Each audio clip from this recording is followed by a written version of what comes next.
날마다 큐티하는 여자 김양재 목사입니다. 오늘 큐티인 말씀은 요한복음 6장 1절에서 15절까지입니다.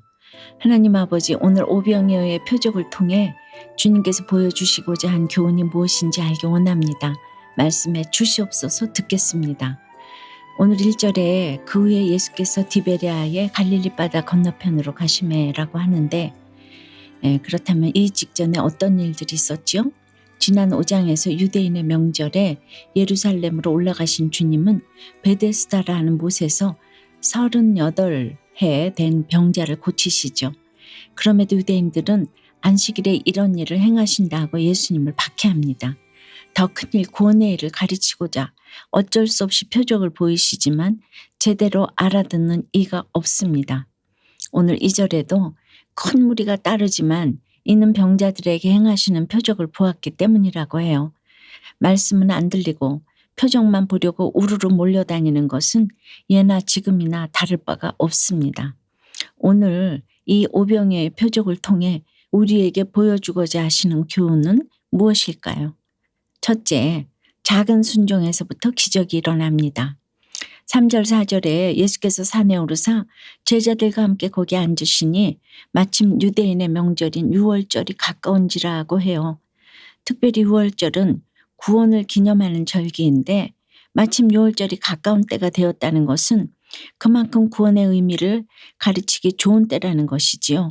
그런데 5절에 보니 예수께서 큰 무리가 자기에게로 오는 것을 보시고는 빌립에게 우리가 어디서 떡을 사서 이 사람들로 먹게 하겠느냐 하고 물으십니다. 물이 포도주가 되게 하셨는데 손수 돌로 떡을 만드시든지 흙으로 떡을 만드시면 되지 않습니까? 그런데도 주님은 왜 굳이 빌립에게 이런 질문을 하셨을까요? 걱정되어서가 아니지요. 친히 어떻게 해야 하실지 다 아셨지만 빌립을 시험하고자 하심이라고 해요.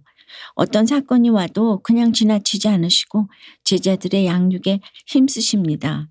그런데 이때 빌립이 뭐라고 하죠? 각 사람으로 조금씩 받게 할지라도 200데나리온의 떡이 부족하리이다 라고 해요. 뭘 하라고 하면 일단 안 되는 이유부터 먼저 갖다 댑니다. 더구나 이 빌립이 누구입니까? 지난 1장에서부터 예수님을 따르며 갖은 표적을 다 지켜보았던 제자잖아요. 물이 포도주가 되게 하시고 죽은 자도 살리신 주님 앞에서 여전히 세상 가치관으로 되고 안 되고를 따지는 것입니다. 표적을 지켜보고 말씀을 그렇게 많이 들었건만 막상 사건이 오자 생각이 안 납니다. 주님과 연합되지 않으니 주님께서 하시는 일을 보고도 주님의 능력, 말씀의 능력을 믿지 못하는 것입니다. 8절에 시몬 베드로의 형제 안드레도 마찬가지예요. 한 아이가 가지고 있는 보리떡 5개와 물고기 2마리를 들고 와서 한다는 말이 그것이 이 많은 사람에게 얼마나 되겠사옵나이까 합니다. 틀린 말은 아니죠. 그러나 하나님 나라는 이처럼 계산하고 분석하는 게 아닙니다. 순종하는 것입니다. 내 지식으로 이해되지 않고 세상 상식으로 도저히 말이 안 되어도 일단 순종부터 해야 합니다. 가라 하면 가고 일어나라 하면 일어서야 합니다. 이런 작은 순종에서부터 기적이 일어납니다. 적용 질문 드릴게요. 표적을 보고자 오늘도 우르르 찾고 따르는 것은 무엇입니까? 늘 계산이 앞서서 말씀에 순종하지 못하고 있는 것은 무엇입니까? 오병이어의 표적에서 교훈받아야 될 것은 둘째, 나에게 열광하는 사람들로부터 떠나야 합니다. 그런데 10절에 예수께서 이 사람들로 앉게 하라 하시니 제자들이 명령대로 사람들을 앉힙니다. 그 수요가 5,000명이나 되는데 군소리가 없는 것을 보면 다들 질서에 순종했다는 것이죠. 주님은 항상 기적을 베푸시기 전에 질서를 원하십니다. 그냥 기적을 베풀어서 떡을 나눠주면 5,000명이 한꺼번에 몰려들어서 압사사고 일어나지 않겠습니까? 어디에서나 질서에 순종하는 것이 기적을 베풀어 주시는 지름길입니다. 그 명령과 질서에 순종하니 11절에 예수께서 떡을 가져 축사하신 후에 앉은 자들에게 나눠주시고 물고기도 그렇게 그들의 원대로 주시니라고 해요. 질서를 지키고 순종하면 원대로 기름을 부어주십니다. 그런데 12절에 주님은 왜 제자들에게 그들이 배부른 후에 남은 조각을 거두고 버리는 것이 없게 하라고 하셨을까요? 주님이 주신 것은 그 어떤 것도 다 귀한 것인데 우리는 원대로 주시니 배부르면 버립니다. 배고플 때 주시옵소서 하다가도 원대로 주셔서 배가 부르면 기도를 안 합니다. 합격하고 나면 기도는커녕 예배도 안 드립니다. 배부르고 합격하니 영을 버립니다. 영과 멀어집니다. 그러니 14절 이유를 보세요. 그 사람들이 예수께서 행하신 이 표적을 보고 이는 참으로 세상에 오실 그 선지자라 하며 열광을 합니다. 배고픔을 해결해주고 합격시켜주면 세상에 이런 선지자가 없다고 열광을 하지요. 그러나 15절에 어떤 일이 일어납니까? 그러므로 예수께서 그들이 와서 자기를 억지로 붙들어 임금 삼으려는 줄을 아시고 다시 혼자 산으로 떠나가시니라 해요. 사람들이 무엇 때문에 열광하는지 그 속내를 모를 리 없는 주님이십니다. 그러니 오늘 주님이 떠나십니다. 우리도 그렇습니다. 사람의 영광을 구하면 하나님의 영광을 구할 수 없습니다. 또 주님이 혼자 떠나셨다고 해요. 혼자라는 것도 중요합니다. 혼자의 시간을 어떻게 지내는가에 따라서 신앙의 성숙도가 결정됩니다. 혼자 있을 때 여러분의 영적 상태가 드러나기 때문이지요. 여러분은 어떠세요? 혼자 있을 때 무슨 생각을 합니까? 혼자의 시간을 어떻게 사용하십니까? 혼자서도 성경 보고 책 보고 재미있게 지내십니까? 외롭다 하며 세상을 기웃거리며 술에, 게임에, 쇼핑에, 유튜브에 빠져있지는 않습니까? 결혼을 준비하며 12바구니의 은혜를 경험했다는 한 청년의 큐티인 묵상 간증이에요. 저는 저축도 하지 않고 돈을 있는 대로 펑펑 쓰면서 살았어요.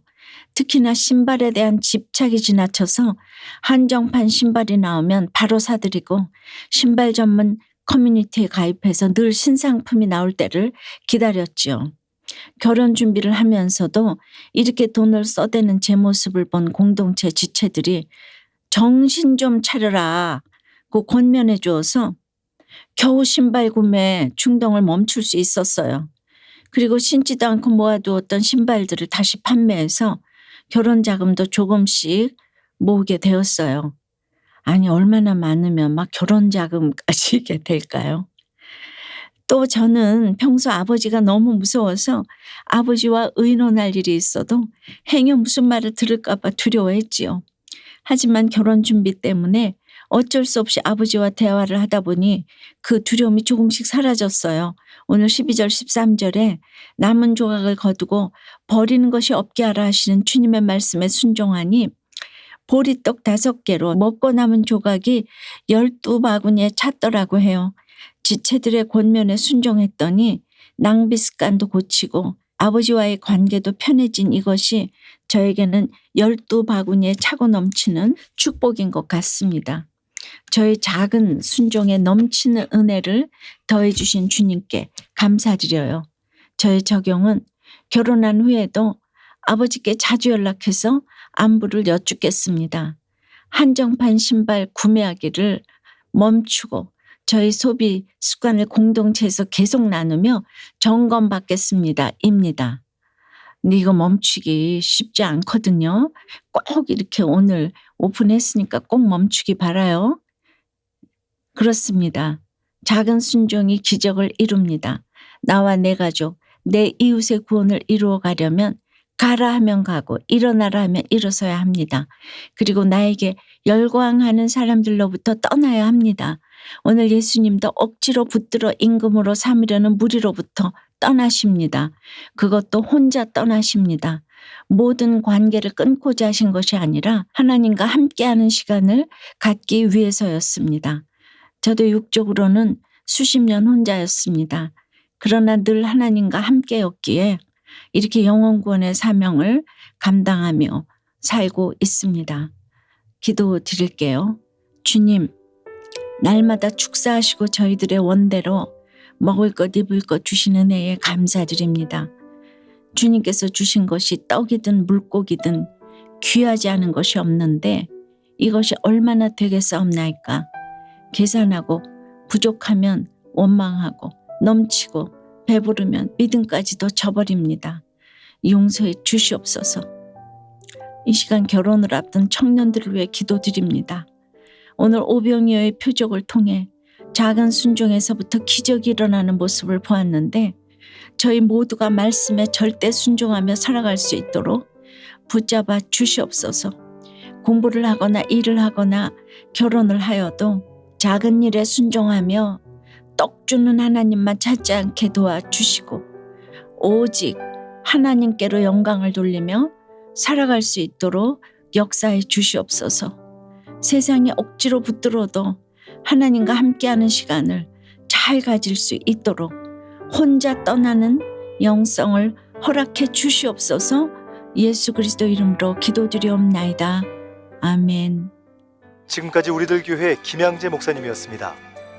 큐티에 도움받기 원하시는 분들은 QTM 홈페이지 qtm.or.kr 또는 유튜브에서 QTM을 검색하시면 도움받을 수 있습니다. 자세한 문의사항은 지역번호 031-705-5360번으로 문의하시기 바랍니다.